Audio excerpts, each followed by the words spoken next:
Before you skip past this message, I need you to hear this. What feels like the end is just a comma, not a period.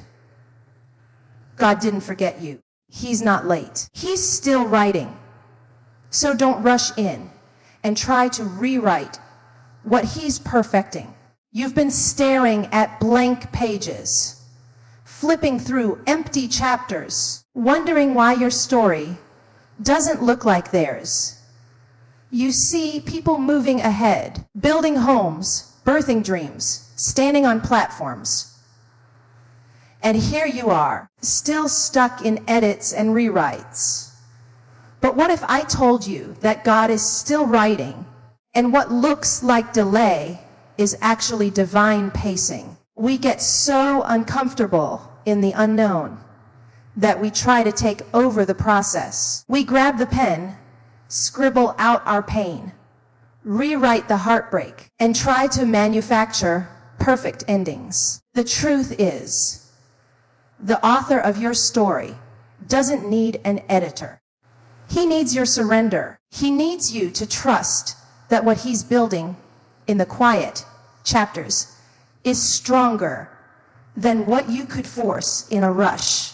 Some of the most powerful parts of your story are being written right now. In the valley, in the silence, in the in-between. But if you snatch the pen and skip ahead, you might miss the beauty of what's being refined in the margins. You may not like this part of your story. You may not understand it. You may even hate how it feels. But don't confuse silence with absence. God hasn't left you. He's just focused on perfecting what concerns you. Sometimes authors have to go quiet while they write their best chapters. Heaven is not ignoring you. Heaven is building for you. This story will make sense one day. That heartbreak, he's using it. That betrayal, he's working through it. That delay, he's stretching you. That failure, he's fertilizing you for growth.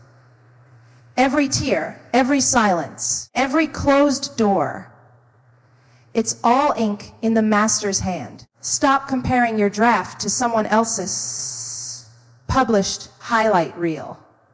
You're not late. You're just being written by a different pace, a different grace. And when it's time for your story to unfold, no one will be able to deny the power of what God authored in you. So tonight, let go of the urge to rush ahead. Let go of the need to know every plot twist. And above all, don't snatch the pen. I accept it. Who started your story is faithful to finish it. And when he does, it'll be worth every single waiting page. There's a sacred tension in the moments when it feels like heaven has gone silent. You cry. You fast. You fast. You speak faith out loud, hoping that somehow it will echo back an answer. But the quiet just grows louder, and you begin to wonder if maybe, just maybe, God forgot to finish your chapter. You start flipping back through the pages of your life, searching for what you missed, trying to find the moment when the story stopped making sense. But what you don't realize is that the silence isn't a sign of absence. It's the space where sacred edits are being made. God is still writing. You're not forgotten. You're not invisible to him. You're not buried beneath the business of heaven. No, beloved. You are being carefully, intimately crafted into the next version of you. A version that your current self might not even recognize yet. See, when an author is truly writing something powerful, they don't rush it. They sit with every sentence. They linger over every line. And when God is the author, you best believe he's writing with eternal perspective. not temporary gratification. So when you're sitting in that waiting room, feeling like everyone else has a story worth telling except you, understand that what's being written in you isn't just for now. It's for generations to come. You may look around and see others reaching milestones you haven't even approached yet. Marriage, babies' careers, breakthroughs. And it stings. But please hear this. Comparison is not confirmation of delay. It's distraction from your divine process. What God is doing in someone else's life is not a cancellation of what He's still preparing in yours. Don't count yourself out just because their chapter got published before yours. There are parts of your story that had to pause, not because you failed, but because God is intentional. He doesn't rush transformation. He doesn't shortcut preparation. He's the kind of author who writes with healing in his ink and purpose in his punctuation. He saw your brokenness before you did, and he knew that healing couldn't be rushed. So he took his time with you. And that's not abandonment. That's love. When you feel like you've been overlooked, remember this: God sees the whole book, not just the chapter you're stuck in. And He's not just writing a feel-good story. He's writing a legacy, one that will outlive the pain, outlast the critics, and outshine the temporary victories you could have snatched by rushing ahead. If God didn't finish your story yet, then there's still something beautiful coming.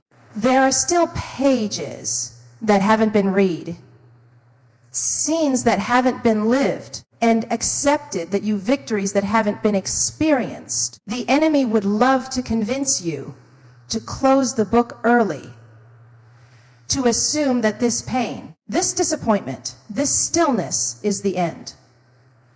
But God is still at the table, pen in hand, working the next sentence, even now. So no matter what your life looks like right now, whether you're in a messy middle or a quiet beginning, trust this one truth: God is still writing.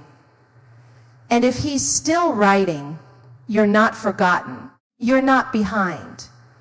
You're being faithfully, beautifully formed. It's easy to confuse delay with denial when your prayers go unanswered and your efforts seem unseen. You start to think maybe the promise expired. Maybe it was never for you in the first place. But what if I told you that delay isn't a punishment? It's protection.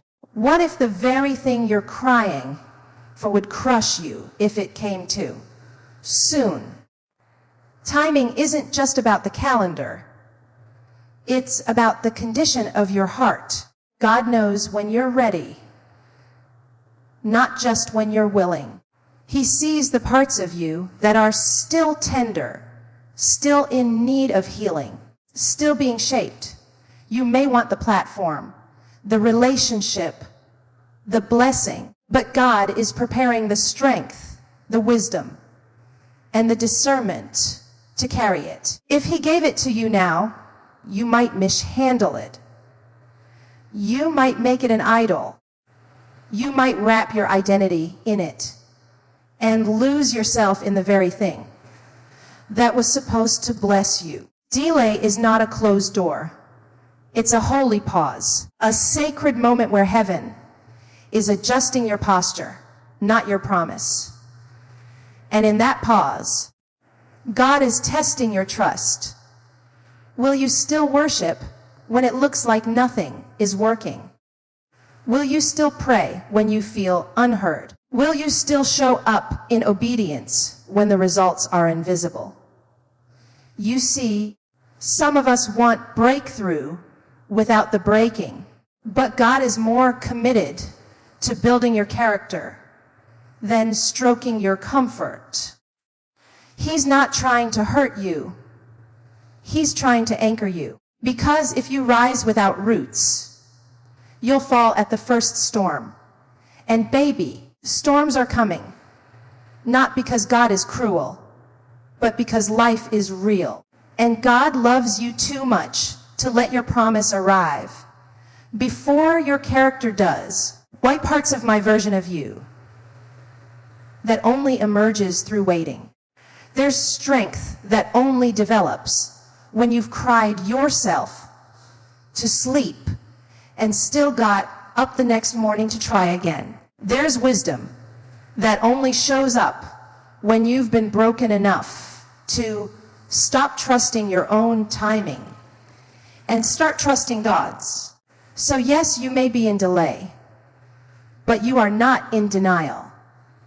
Heaven hasn't rejected you. It's just rerouting you. And let me say this plainly. What's for you is still for you. Not even time can cancel God's plan. Delay doesn't erase destiny. It refines it. It polishes it. It aligns your heart with heaven so that when the blessing comes, it won't just touch your hands. It will transform your life. So don't rush the delay. Don't resent it. Learn in it. Rest in it. Let it stretch you without breaking you. Let it teach you how to surrender instead of snatch. The detour you're on may not look like the promise, but it's still part of the plan. And when the enemy whispers that you've been denied, remind him, this isn't denial, it's divine timing. What's mine will find me. What's mine will hold me. And I won't snatch the pen. I'll trust the author. Sometimes God hides you so he can heal you. You think you've been overlooked, forgotten, or cast aside. But in reality, you've been handpicked for privacy, because true healing doesn't happen under spotlights. It happens in shadows, in silence, in spaces where no one is clapping and nobody is watching. God knows that before he brings you to the stage, he needs to strip the pain, the pride, the pressure that you've been carrying. There's a kind of healing that can't be microwaved. It takes time. And it takes honesty. You can't cover up what you won't confront. And that's why he pulls you away, not to punish you, but to pull some things out of you. He knows that if you try to run forward with unhealed wounds, you'll bleed on blessings you were never meant to destroy. So he pauses the performance so he can begin the surgery. You might be frustrated because people don't see you. They don't call. They don't check in. But what if that silence is sacred? What if isolation is God's insulation? He's shielding you from opinions that would shape your identity before he's done shaping your spirit. You don't need an audience for this part of the journey. You just need access to the one who heals in layers and rebuilds in truth. Healing in the hidden means God is dealing with your patterns, not just your pain. He's addressing why you always shrink in rooms you're called to own. He's working through that childhood trauma, that self-doubt, that imposter syndrome you never talk about. He's not just healing the wound, he's exposing the root. Because you don't just need to move on. You need to move different. And I know it's hard. I know it hurts. I know you want out. But hear me. You're not stuck. You're being strengthened. When gold is refined, it has to go through fire. But it doesn't burn. It becomes pure. That's what's happening to you. God is refining your heart, not rejecting your future. He's restoring trust in places where you learned survival. He's removing the masks so the real you can rise. Sometimes the most dangerous thing we can do is force ourselves out of hiding before the healing is complete. That's how we repeat cycles. That's how we end up broken in blessings we weren't ready to carry. Don't snatch the pen because you're tired of being hidden. Let him finish writing this chapter, because healing is part of the plot line too. One day, the same place that made you weep in silence will be the place you testify in boldness. But let him finish. Let him hold you in the quiet. Let him clean out the bitterness before he pours in the oil. You don't want to skip this step. This is the chapter that builds the foundation for everything that comes next. So stay in the hidden place, if that's where he's placed you. Stay until healing has finished its work. Stay until peace feels permanent and not just a momentary pause. He's not hiding you to hurt you. He's hiding you so that when he reveals you, you won't just be whole, you'll be holy.